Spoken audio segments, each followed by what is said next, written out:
ओडिशा पक्ष 2026 अवसर में आम रुचि आम खाद्य कार्यक्रम बोरीगुमाठारे पालन हो स्थानीय प्रशासन और महिला गोष्ठी मान सहयोग में कार्यक्रम में पारंपरिक खाद्यर आउ एक अलग छवि देखा मिलता। मांडिया सुआ कांगू भली पुष्टिकर मिलेट धान द्वारा 125 प्रकार अधिक खाद्य पदार्थ प्रस्तुत कर जो पिठा पखाल लड्डू जूस आंबिल और विभिन्न प्रकार लोकल आदिवासी खाद्य एही मेलार आकर्षणर केन्द्रबिंदु पलटिथिला। खासकरी पारंपरिक और स्वास्थ्यकर खाद्य प्रति लोकों रुचि बढ़ाइबा लक्ष्य रखी एक कार्यक्रम करा जायतिला।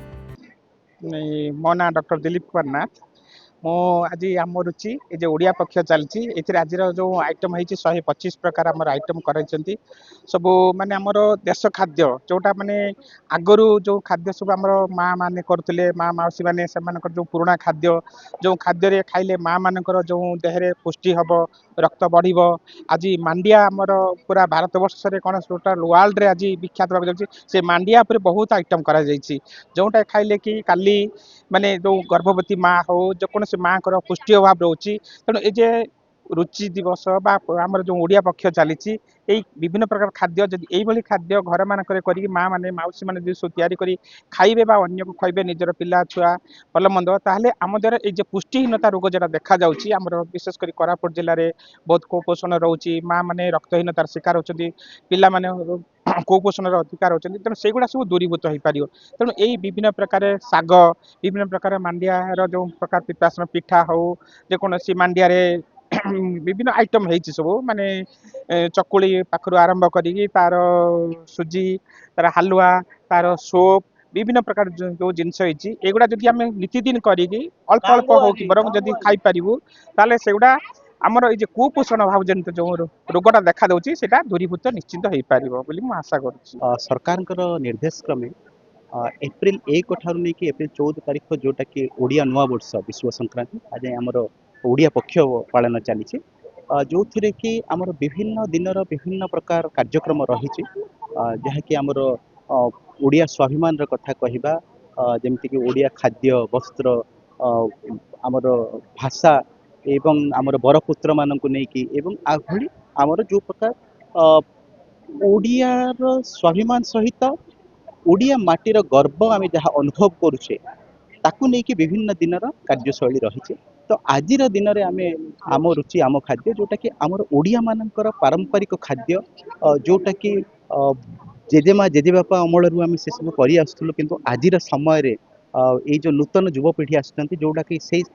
प्रायतः ताकू देखा पाऊना कि विलुप्त हवा को बसिला से समय सरकार ये जो व्यवस्था ये जो योजना जोटा कि पुणी थे आमर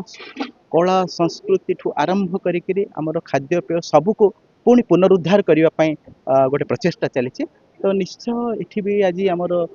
गोटे सुंदर आसर जमी थिला जो थे कि आमर पारंपरिक खाद्यर संभार विभिन्न व्यंजन सबको ये डिस्प्ले करा जाइथिला विभिन्न एसएचजी माने कहतु अंगनवाड़ी दीदी माने समस्ते ये भाग नहीं बहुत सुंदर भाव में कार्यक्रम भी समाहित होती जो कि मन होता कि ये आम से जो माँ कोल थी माँ हाथ परसा खाद्य को आम पाइपारा भली गोटे अनुभव जोटा कि सरकारी स्तर में आम से आत्मीयता घर आत्मीयता एवं गोटे माटीर सोर्स को आम अनुभव कर ठीक से हीपरी कटक नियाली रे मध्य डिजिटाल जुगरे पारंपरिक खाद्यर चाहिदा कमी कमी आसुथिबा बेले ग्रामांचल रे पारंपरिक खाद्य को लोकाभिमुखी करिबा पई राज्य सरकार को पक्षरु विभिन्न ब्लॉक एवं सदर महकुमा रे सुभद्रा शक्ति पारंपरिक खाद्य मेला अनुष्ठित हेउथिबा बेले कटक जिला नियाली ब्लॉक परिसर रे विभिन्न स्वयं सहायता गोष्ठी महिला मानक द्वारा पारंपरिक खाद्य मेला अनुष्ठित हो जायछि। एही मेला रे भଳି कि भଳି पिठा एवं मिठा प्रदर्शित करा जायथिला। अनुष्ठित एही मेलारे नियाली ब्लॉक 19 गोटी स्वयं सहायिका महिला गोष्ठी भाग नैथिबा बेले विभिन्न प्रकार खाद्य द्रव्यर प्रतियोगिता करा जायथिला। हमर एप्रिल 1 रु एप्रिल 14 पर्यंत नववर्ष उपलक्षे आम ब्लॉक रे विभिन्न सरकारंकर चिठी अनुसार विभिन्न कार्यक्रम मान अनुष्ठित हो सारी आज आमर पारंपरिक खाद्य उपरे एक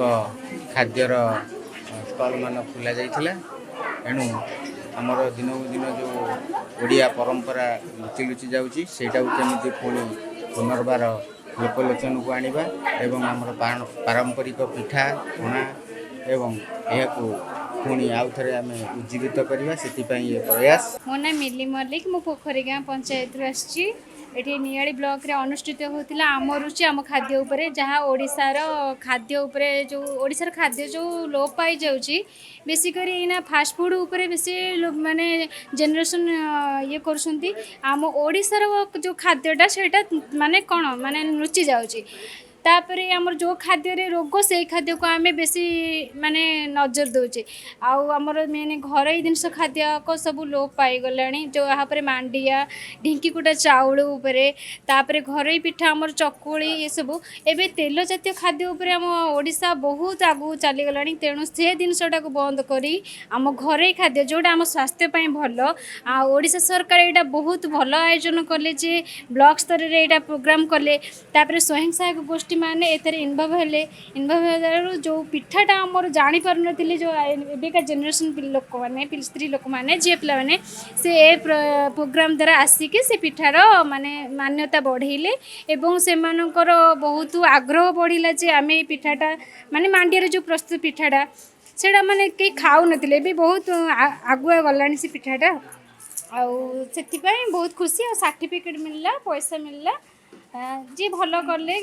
ଖରାପ କଲେ ସେଥିରେ କିଛି ଇଏ ହେଲାନି, କିନ୍ତୁ ସମସ୍ତଙ୍କୁ ସମାନ ଭାବନା ସାର୍ଟିଫିକେଟ୍ ଦିଆହେଲା। ଆଉ ଏଇଟା ଆଗକୁ ବଢ଼ିଲେ ଆହୁରି ଭଲ, ବର୍ଷ ବର୍ଷ ଏଇ ପ୍ରୋଗ୍ରାମ ହେବା ଦରକାର। ମୁଁ ଏରଞ୍ଚ ପଞ୍ଚାୟତର ଦିବ୍ୟହର ସାହୁ, ଆମ ମହିଳା ସ୍ୱୟଂ ସହାୟକ ଗୋଷ୍ଠୀରୁ। ଆମର ଷ୍ଟଲ୍ ପକା ହେଇଥିଲା, ସବୁ ଭେରାଇଟିର ଖାଦ୍ୟ ପ୍ରତିଯୋଗିତା ହେଇଥିଲା। ତା ଦେହରେ ମିଠା ପିଠା ଯିଏ ଯାହା ସବୁ ଭେରାଇଟିର ଜିନିଷ ଆଣିଥିଲେ। ତାର ବିଡ଼ିଓ ମ୍ୟାଡ଼ାମ୍ ଆସିଥିଲେ, ଚେୟାରମ୍ୟାନ୍ ସାର୍ ଆସିଥିଲେ, ସବୁ ବୁଲିକିରି ଦେଖି ତାର ସବୁ ଟେଷ୍ଟ କଲେ। ତାପରେ ଆମକୁ ସାର୍ଟିଫିକେଟ୍ ଦିଆହେଲା, ସମ୍ମାନିତ କରାହେଲା। ମୁଁ ମିଠା ଆଣିଥିଲି, ସବୁ ଭେରାଇଟିର ମିଠା ଆଣିଥିଲି। ଆମେ ଏଇଟା ସବୁ ସ୍ୱୟଂ ସହାୟକ ଗୋଷ୍ଠୀକି ଶିକ୍ଷା ଦେଉଛୁ ଯେ ଏମିତି ସବୁ ମାଆ ମାନେ ଯେମିତି ଆମର ଘରେ ତିଆରି କରୁଛନ୍ତି, ବାହାରକୁ ଆସିପାରୁନାହାନ୍ତି, ଏ ପ୍ରତିଯୋଗିତା ଦ୍ୱାରା ମାଆ ମାନେ କିଛି ଶିକ୍ଷା ପାଇପାରୁଛନ୍ତି କି ବାହାରକୁ ଆସି ତାଙ୍କ ଜିନିଷଟାକୁ ତିଆରି କରିକି ଆମେ ଏତେ ଭେରାଇଟିର ଜିନିଷ ଆମେ ଘରେ ଖଟୁଛୁ। ବୋରିଗୁମାରୁ ମାନସ ରଞ୍ଜନ ହୋତାଙ୍କ ସହ ନିଆଳିରୁ କାଜଲକାନ୍ତ ସାହୁଙ୍କ ରିପୋର୍ଟର୍ସ ଟୁଡେ।